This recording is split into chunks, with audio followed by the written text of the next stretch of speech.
Hello and welcome to another episode of So What Do You Actually Do? Today, I am really excited to interview Josephine, who is an operational technology security officer. And this interview is our very first international to the United States interview, as Josephine is airing live from Germany. Josephine, welcome to the channel. Thank you, Faisal. Thank you. So many people know what IT, informational technology, security, is all about, but not so many know about operational technology, or OT. How do you explain the importance of OT security to someone who doesn't even realize it exists? Mhm. So, yeah, as you said, everyone is familiar with IT networks. Like these include in companies the laptop you're working on, or HR systems, sales, tools like SAP, for example, internet connectivity or communication tools where you connect with your colleagues or your customers, for example. But companies that produce something, they also have OT, operational technology networks. And this is where they actually produce their stuff, like, for example, chemicals, energy, or food, beverages, things like this. And it includes controllers, machines, servers, and other industrial systems. Moving to your day to day, I wanted to ask about what does a successful OT security professional actually do on a day to day that separates them from someone that's just doing the job? And if you want to describe that in a typical day for you to give an example of what that actually means. Mhm.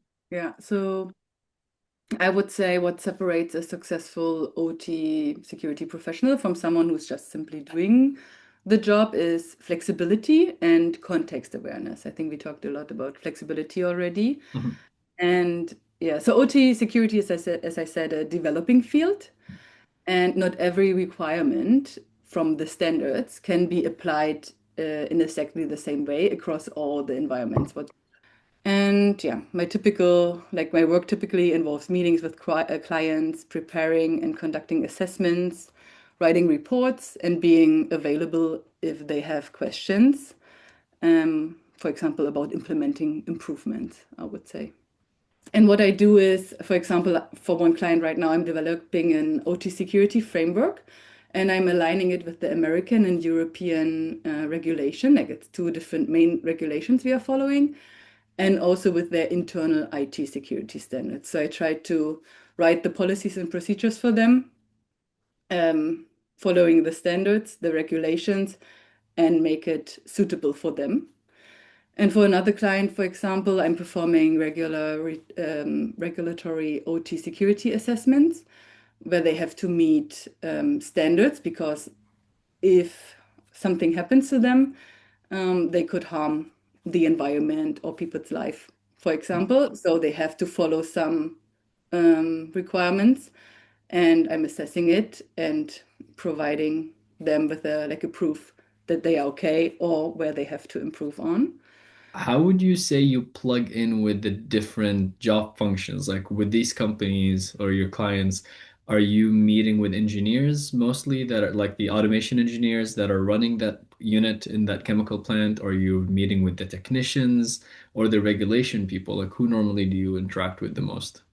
I'm working most of the times with the engineers, sometimes also with people like, for example, what I just said with the regulations. There's also like there are the engineers involved and the management, which has to Approve. conduct it, yeah, and like Yeah. have to report that they are okay.